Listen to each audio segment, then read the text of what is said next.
Hello and welcome to the Play Absolutely podcast. Hi Sue, how you doing? Hi, Andy. Yes, I'm doing well. I don't know, life just suddenly gets busier overnight. I'm not sure why, when I Wow. really had a much more playful timetable. But all of a sudden, well, it's a build up to the conference. Oh, you've got your So, of Play course, conference or your yes, NDP conference coming up, that's haven't right, in you? Dublin. Mm. Only a handful of places left. People would Oh, really have to rush to join. okay. But there is a possibility. And if you want details on how to join the NDP conference in Dublin, check out the last episode of the podcast where you'll see a little promotion there and details on how to join, or just Mm. visit the NDP Ltd website Mm. and the full details are there, It's all right? there. Great. So, how have you been, let's start again. How have you been using play to help sort of try and relax some of the stress that you've been under this week? Well, I discovered that the works were having a sale. Mm. So my response was promptly to order some more paint materials, some Oh. more stretchy slime, Mm. and a lovely big box of crayons and coloured pens. Wow. So there's more play materials than anything else in my kitchen at the moment. So So play materials. mm, at any moment I can go and paint or daub or Mm. small or big, Wow. But have it some also fun. sounds a bit like retail therapy as well. A bit of that. Maybe. I must say the works are pretty good at Yeah. being able to supply cut price art materials when those Okay. people like me that use a lot of them. Right. Right. Because I obviously need to demonstrate when I'm teaching play Mm. online. So I get through stuff. Lots of shaving foam, demonstrating messy play, and so on. And Just a finger point paints on go pretty quickly. Just a Sorry? point on that. So, a lot of your work uses things like you just mentioned, like shaving foam and sort of Mm, finger paints and so on. So that's about getting mm, a lot of the material that you're using, the substances that you're using, actually on your skin. So mm. is that one thing you do? Is sort of check the ingredients to make sure that they're okay for our skin and so Oh, on? I'm glad you mentioned that Hmm. because there are certain slimes and Hmm. certain, they're called therapeutic putties, spelt Putee, and also Okay. some moulding sand Right. that have got additives that I react to. So Ah. when I opened up my parcel yesterday, Hmm. I took out the putty Hmm. and it's quite hard to start with, so you really have to get in to Knead make it it. soft. Hmm. But it ended up with my hands itching, Oh gosh. and because I hadn't checked what was in it. And Right. there are certain polymers, they put them in hairspray apparently as well. Ah. But there are certain polymers that they put in moulding sand as well as Hmm. slime and so on Okay. So that do cause allergies. do you know the ingredients that people need to look out for to avoid? Well, if it just says polymers Oh, as part of the ingredients, need to be right. careful. So a question on that as well. So what's the benefit of sort of buying some of this kind of pre-made, pre-packaged squidgy stuff, as opposed to just getting some flour and water and making your own? Why not do it that way? Well, this is symptomatic of modern living, isn't it? To buy things ready made. Hmm. I remember my horror when one of my children was had a cookery lesson at school and a Hmm. message came back that everyone had to take in a ready-made mix Hmm. to make sponge cakes. Well, that's nonsense. Why So why don't you don't learn? you why don't you sort of showcase this, that rather than yourself buying the pre-made stuff, why don't you take a packet of flour and some water and a mixing bowl and actually make it up yourself? Oh, we do. We do. Oh, okay. Myself and the other tutor from Ireland who also teaches messy play. Okay. We do first principles, and of course, it's perfectly possible to make slime. Hmm. But even then, the making of the slime, I've noticed some of the ingredients always look a bit dodgy to me. But I am reminded, actually, and I can vouch for you using the flour and water method on a conference or an event that both of us gave keynote presentations, and we ran some workshops for a few years ago for one of the big Malaysian universities when we were in Malaysia. And I remember you, because I was filming it, your workshop was messy play, and you were using the flour and water method, and you had small groups of people, mostly Malaysian students, mixing up. And I would say 99% of the people there, instead of enjoying the mixture, they're all wearing rubber gloves and everything, so they didn't actually get that sensory idea. What's all that about? What people seem, a lot of people are scared of the mess itself. They don't want to get the mess on their skin. You know, it's so easy to wash your hands afterwards, but the experience of feeling that goo on your skin is actually quite delightful. And as I said, if you're worried about the mess, you can wash your hands afterwards. And maybe it's what is behind so many parents not wanting their children to do messy play. Right. But here, partly, I think it's associated with poo, that, you know, and the idea of children being toilet trained and clean. Okay. I mean, sometimes a nursery will say, "Is he clean yet?" about a new child coming. Yeah, yeah. So that's something, you know, something distasteful. And I think there are those associations. And then, of course, some children love playing with their food. And I think this is a difficult one, because on the one hand, you want children to enjoy their meal. On the other hand, you want them to be able to go in public and behave nicely. Yeah, yeah. But I happen to know one adult who, right from childhood and still, and at the time he was 40 years old, would make houses with his mashed potato on the plate before eating it. So he was still playing with his food, age 40, and I thought that was incredible. Yeah, well, one of the favourites with my two young children with mashed potato is they make a kind of volcano mountain with a little hole in the middle, and they'll pour the gravy or the sauce or whatever in there, and then make it look like the lava flowing down the potato. Yeah, they still love doing that. Yeah. Okay, so let's move on to our regular segment now, Play in the News.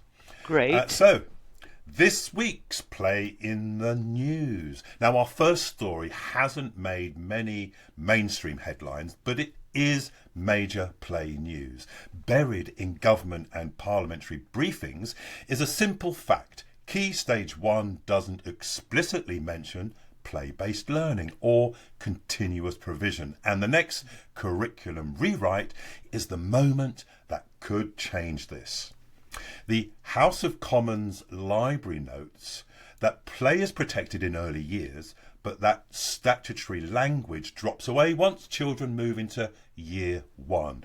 Campaigners have tried to change that through a petition to make play a continuous provision, statutory in Key Stage 1. It was debated in Westminster Hall in January of this year, but the Commons Library briefing is clear. Neither the curriculum and assessment review nor the government's response commits to increasing play-based learning in Key Stage 1.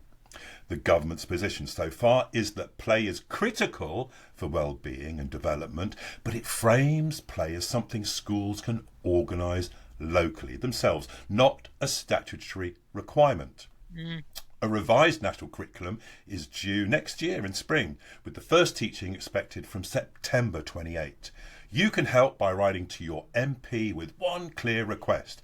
Ensure the 2027 Key Stage 1 curriculum explicitly mentions play-based learning and continuous provision referenced the Commons Library briefing and the petition. Next, we have a story from North Korea. This was difficult to source.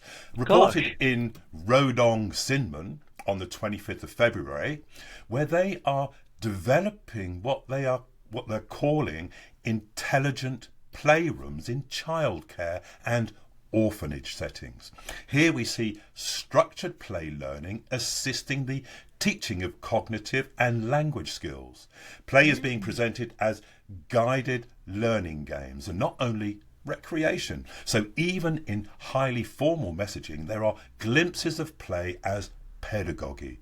Intelligence playrooms built around language and thinking games. That's in North Korea, and that's this week in the news. Yeah. Well, taking the second one first, Andy, as you say, in a formal society, to have even a mention of play is great. Yeah. They might call it structured learning or whatever term they like, but they're talking about play and playfulness. And I should be very interested if we could find out how are they training their teachers to implement that. Are they writing articles for parents? Okay. Recommending that and so on. So I'd like to find out more if we can for another week. Well, let's do that. I mean, to actually find, because a lot of North Korean websites and so on are blocked. So accessing the news in North Korea is often done through going through sources in China or in Russia, which is where I had to go. And yeah, so finding there's nothing, of course, in the Western media. It was really difficult, dig deeping. It actually took, it took quite a long time. I won't say how long, but it was. In terms of the play, so trying to be officially part of the national curriculum here in the UK or in England at least. I mean that's a difficult process. It doesn't seem to want to be, or the government don't seem to want to be part of the curriculum. Sorry, let me rephrase that. I'm not saying they don't want it. They don't want it officially part of it. It's up to the schools. But also, themselves. don't you think right now where we are in politics, government is so busy fending off attacks, fending off other political parties trying to take over, all of that shenanigans, which quite frankly gets more boring by the day. Indeed. But it does detract from what are these main issues. And we all got so excited earlier this year when we found they were looking at education and play. And I think play-based learning should be right the way through to higher education. Absolutely. Because if you emphasize play-based learning, then you're emphasizing the right parts of the brain to be creative, innovative, do research, as we've said in the past. Play is needed throughout life. It is, and I mean, we know why, because we've talked about this in previous podcasts, is that for some reason people can't see play as also being something serious. You know, it's it's not serious. You don't need to take it seriously.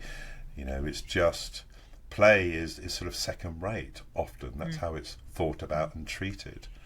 And overcoming that barrier is a challenge. I think you do a lot in, your work in neurodramatic play, and also in your neurodramatic play conference coming up. I'm sure that's something you'll be able to be highlighting there as well. So, we need to get a lot more people talking about it. We need to find ways to play with these ideas. Well, certainly all the three presenters, including me at the conference, are using play as the basis of their presentation and workshop. Okay. All from different perspectives. So it's a mixture of sort of speakers, presentations, and also interactive workshops. Yes, each of the three presenters will also run a workshop illustrating what they've been talking about. So, are you able to, or is it secret? Are you able to say what your workshop is going to be around?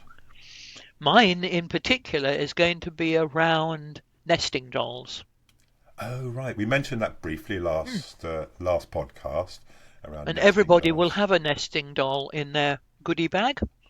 Oh, you give everybody a free nesting doll? Yes, they'll all have one Wow. themselves. And I'm Okay. showing how, by working from the big doll to the small doll, we can look Right. at child development, we can look at anxieties, Hmm. we can look at the difference between, like, the big doll that the world sees. But what about the next one down? How's Hmm. that doll feeling? Yeah, I mean, also on that, why is it always that the last doll, the smallest doll, the one that you can't open, Mm. that's always lost? Yeah, that's always the one you lose. Is it because it's so small? Is the Mm. one you lose? You're looking for it. You think, oh no, it's not complete anymore. The little doll has disappeared. Indeed. I mean, sometimes you can start from the little doll Hmm. and put, say with building confidence, if the Right. little doll is me not feeling very confident or lacking in self esteem. Hmm. So, what's a one step to go with the next doll? What do I Hmm. need to feel okay about doing? And then Okay. I always work with 5 dolls. I find that's enough Right. for a span. Okay. More than that, people get lost in it. Fewer than Hmm. that, and you don't really get deeply into it.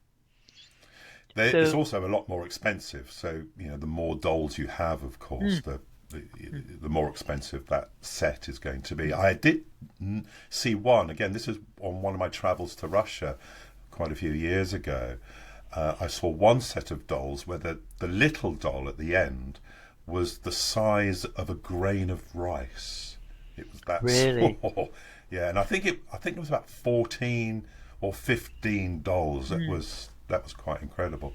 mm, But one idea I had actually for the little doll that always goes missing is if you get to that point, mm, uh, rather than just replacing it with a grain of rice, which might be a bit weird, is you can get a small piece of paper and write a little message mm, there. Maybe it's a positive message, maybe it's a love note to somebody or something like that, and sort of mm, rolling it up and putting that in the mm. second Oh, that's a to nice last doll. idea. So Mm. yeah, and Because that, go what on. I've done is for people to be able to make a tiny Play-Doh or plasticine figure and Mm. put it in.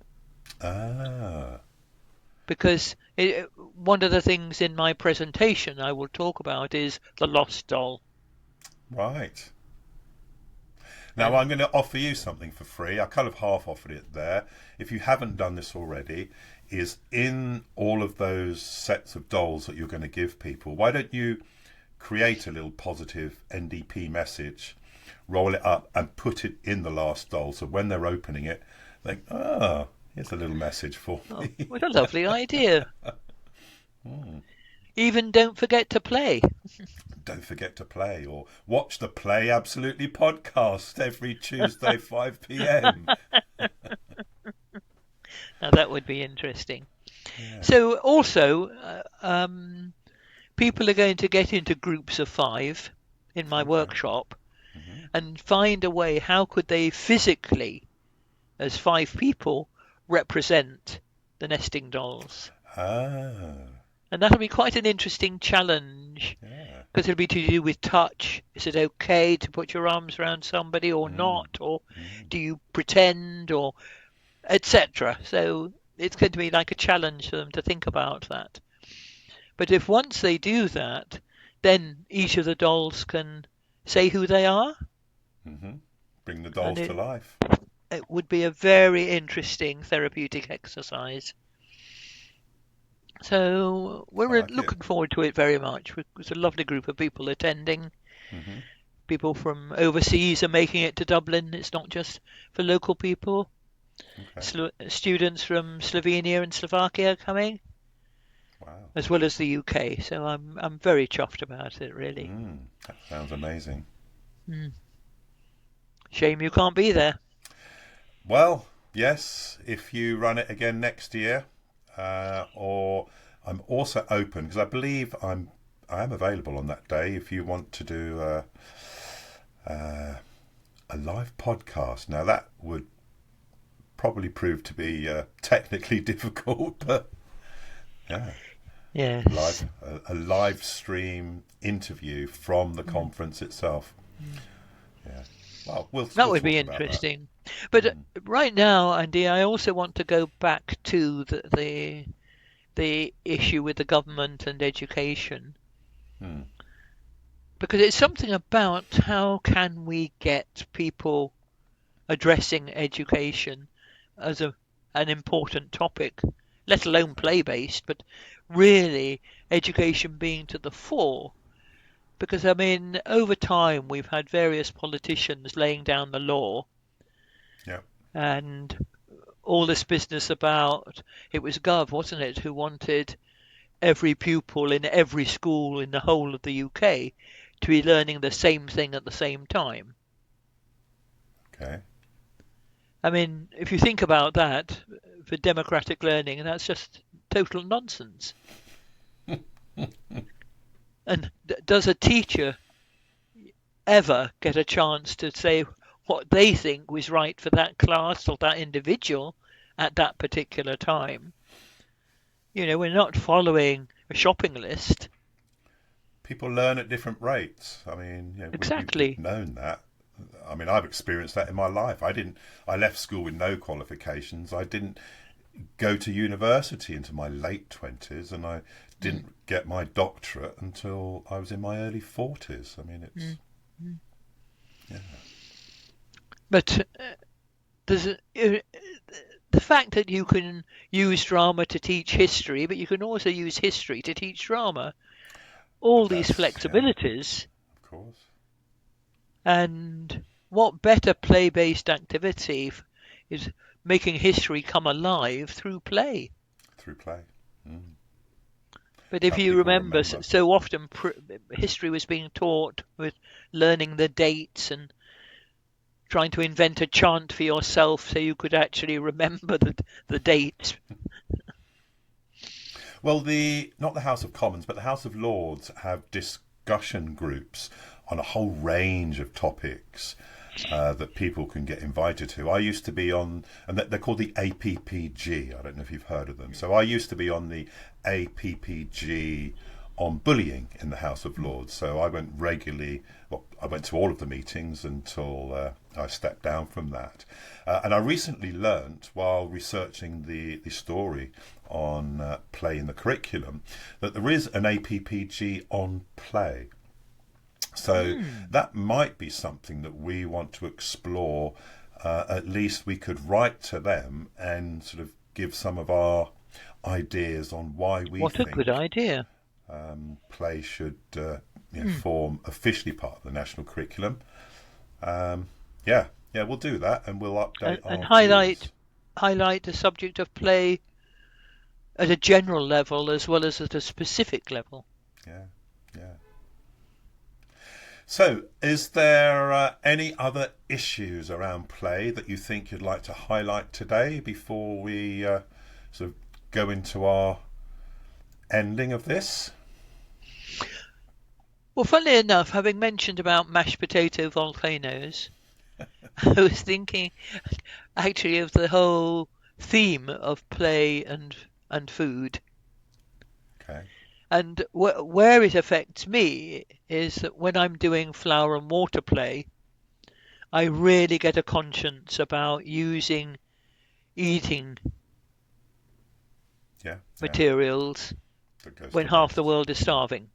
Yes, that's a very good point. Um, and without wanting people to have a guilt trip, it's something I mention in my training courses. Hmm. And of course, one can use sand and mud Yeah. also with water. Hmm. But what I tell people that I do specifically, that every time I use flour, I buy the same equivalent and give it to a food bank. I mean, yes, that's a good idea. I mean, you're still wasting food. I mean, what about just making sure that the surfaces that you're using with the flour and water are clean, so that you can actually not only play with the flour and water, but you can actually make something at the end of it. So try and find some really simple recipes that you can, bake some cookies, bake some. Oh, yes, we do that. But Okay. sort of sometimes children have wiped their noses, gone on mixing flour and water, put other stuff in it, Mm, like sequins or hundreds and thousands, that right. aren't edible. So you can't always end up with something edible, though I That's try true. to when I can. That reminds me of a story. From when I was a child, when you were doing, you had, was it called the Remedial Drama Centre or something like that? You were In running North London. workshops in North London, and you came back home with a story where you couldn't stop laughing. You were working with these teenagers doing exactly that, making some cookies with them, and although you tried for them to be as clean as possible, you were demonstrating, how they were sort of snotty and then kneading the dough again and coughing, and Mm, um, generally, if you'd watched it, you wouldn't want to eat it. But mm. the cookies looked presentable at the end, and you sort of watched when the parents came to pick up the children and delightful at these cookies and trying them, and you were sort of holding yourself from saying anything, but knowing exactly the added What had gone into ingredient. them? Yeah, but they didn't complain, so maybe as long as it's their The own trouble is, children's it makes snot, you then it's think all about right. any cookies you might buy and think, Right. how clean was the process? Oh, well, I mean, we've both heard of Mm. scare stories from not only But from factories and continuing from so on, that, but yeah. was the most frequent question I get is, okay, we get it about messy play for very small children, but you can't ask teenagers to do messy play. And I said, yes, you can if you cook.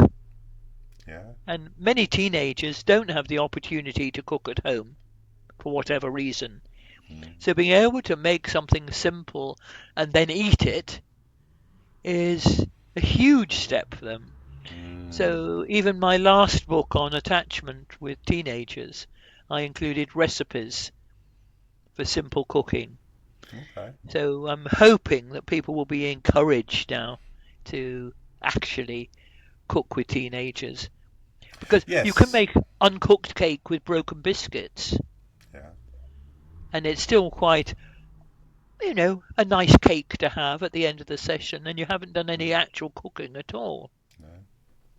Well, let's see if we can come up with some simple recipes that the base ingredient is flour and water, so we can use them for messy play, but then also use that base ingredient that we've kneaded and played with and molded to be Mm, able to become something else mm, that we can eat as well. mm. So something for the future. I think this sort of segues into our final segment of our Play Absolutely podcast, and that is, if you're feeling the blues, feeling a little bit down, uh, are there any activities that we can suggest just to help lighten your load? I think so. Sue, do you have anything for us this week? I do indeed. I think everybody should have a beach ball at home, Mm, a nice big ball. yeah. Because a big ball is much easier to play with than something that's going to drop and go under the table, so you end up scrabbling for it. Mm, But having a big beach ball, simple bouncing it they're and really catching light. Mm, is extra. It brings a rhythm back, it brings a focus back. It's physically undemanding. So beach ball play, even if you're on your own, you don't have to have somebody else, so that you can play, throw, and catch if you do. mm-hmm. Great. What about you, Andy? Yeah, well, Yeah, I was thinking, I mean, a lot of the time that we feel the blues, it's not really anything that we do in our physically in our bodies. It's mainly to do with our thoughts and our emotions. So something that can help physically, I find, something really short, 10, 20 seconds activity called micro silly faces. Works through the body and then helps release any of these difficult feelings we might be feeling. So, and it is just simply to pull the most over the top expression that you can, sort of hold it for like 10 seconds, and then relax your jaw, your eyebrows, your face. And just that simple act, do it 1 or 2 times, can really help just free away some of those negative emotions that you might be feeling. It's amazing how that simple little exercise can, I don't know, it's a tiny dose of play, an act of absurdity that helps relax and release some negative feelings you might be feeling. Great. Okay, so that's this week's podcast. If you've enjoyed it, if you've liked it, please give us a like and subscribe to the channel. That helps our algorithm and get the messages of play out to a wider audience. So this week, thanks for joining us again, Sue, and we'll say goodbye. Don't forget to play. Don't forget to play. Thank you.